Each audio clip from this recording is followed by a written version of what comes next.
आज हम बात करने वाले हैं बॉलीवुड की एक ऐसी एक्ट्रेस के बारे में जिनकी अचानक हुई मौत ने पूरे देश को हिलाकर रख दिया था। एक ऐसी मौत जो अपने पीछे छोड़ गई ढेरों सवाल और एक ऐसा रहस्य जो एक दशक तक सुर्खियों में रहा। तारीख थी 3 जून 2013। एक खबर आई जिसने बॉलीवुड में और पूरे देश में एक सनसनी फैला दी।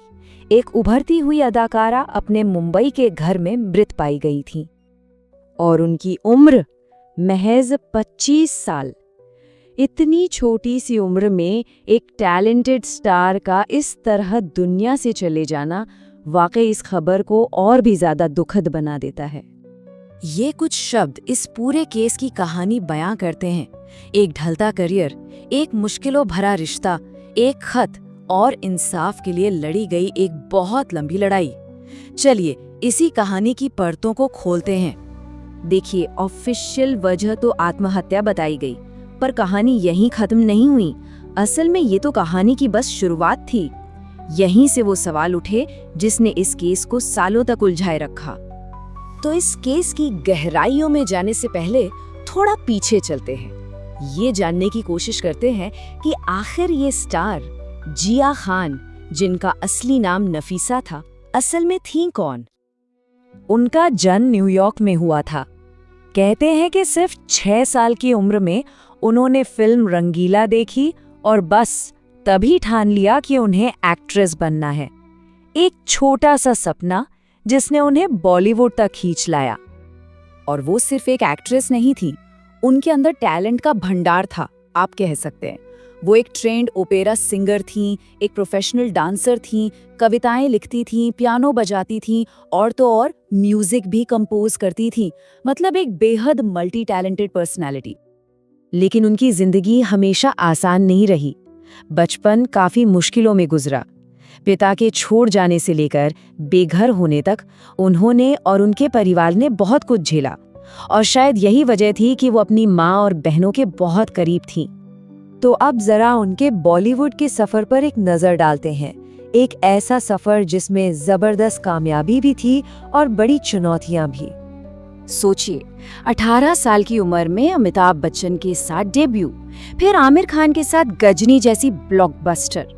शुरुआत तो तूफानी थी, लेकिन 2010 में हाउसफुल के बाद अचानक जैसे उनके करियर पर ब्रेक सा लग गया। 2013 की शुरुआत में उन्होंने एक नई शुरुआत करने की कोशिश की, अपने असली नाम नफीसा को दोबारा अपनाया, पर किस्मत को शायद कुछ और ही मंजूर था। अपनी मौत से बस कुछ ही दिन पहले उन्हें करियर में एक बड़ा झटका लगा। एक रिजेक्शन मिला जिसने उन्हें अंदर तक तोड़ दिया था। चलिए अब कहानी के उस हिस्से की तरफ बढ़ते हैं जो इस पूरे केस का एक बहुत ही अहम और शायद सबसे विवादित पहलू है। उनका रिश्ता जो 2012 में शुरू हुआ था। साल 2012 में जिया की मुलाकात हुई सूरज पंचोली से। सूरज भी एक एक्टर बनने की तैयारी कर रहे थे और वो जाने माने एक्टर्स आदित्य पंचोली और जरीना वहाब के बेटे हैं। इनकी मुलाकात सोशल मीडिया के जरिए हुई थी। ये रिश्ता बहुत तेजी से आगे बढ़ा। सितंबर में पहली मुलाकात, अक्टूबर तक दोनों साथ रहने लगे थे, लेकिन जल्दी इसमें मुश्किलें भी आने लगी। दिसंबर में एक बड़ी लड़ाई हुई और फरवरी आते आते जिया इतनी परेशान हो गई कि वो अचानक सब कुछ छोड़कर लंदन अपने परिवार के पास चली गई। और वहीं लंदन में जिया ने अपनी माँ राबिया खान को जो बताया वो काफी गंभीर था। उनके मुताबिक सूरज ने उनके साथ कई बार फिजिकल और वर्बल अब्यूज किया था और उनके लिए गलत शब्दों का भी इस्तेमाल किया था। अब यहाँ एक बात साफ करना जरूरी है। रिश्ते के बारे में ये जो भी बातें हैं, ये जिया की माँ राबिया खान के नजरिए और उनके दिए सबूतों पर आधारित हैं। इस मामले में एक और चीज है जो इसे और उलझा देती है। दोनों परिवारों की बातें एक दूसरे से बिल्कुल अलग हैं। एक तरफ जिया की माँ का कहना है कि सूरज ने उनसे शादी का वादा किया था, तो दूसरी तरफ सूरज की माँ का कहना है कि उन्होंने तो अपने बेटे को जिया से दूर रहने की सलाह दी थी। और ये सब कुछ हमें वापस उसी रात पर ले आता है, 3 जून 2013 की रात। उस शाम जिया के मन में दो तरह की भावनाएं चल रही थीं। एक तरफ वो अपने करियर को लेकर परेशान थीं, लेकिन दूसरी तरफ वो बहुत उत्साहित भी थीं, क्योंकि उनकी बहन लंदन से आने वाली थी सुबह 3 बजे और वो उसी की तैयारियों में लगी थीं। उस रात की टाइमलाइन कुछ इस तरह थी।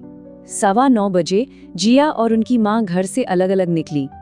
9:30 बजे जिया ने अपनी माँ को आखिरी मैसेज किया। जब रात 11 बजे उनकी माँ घर लौटी तो उन्होंने देखा कि घर की लाइटें जल रही हैं और दरवाजे बंद हैं, जो कि रोज जैसा नहीं था। और फिर रात 11:20 पर उन्हें जिया की बॉडी एक दूसरे बेडरूम में मिली। वो आखिरी मैसेज जो जिया ने अपनी माँ को भेजा था वो था, I love you too mummy. ये उनकी अपनी माँ के साथ आखिरी बातचीत थी, उनकी बॉडी मिलने से महज 2 घंटे पहले।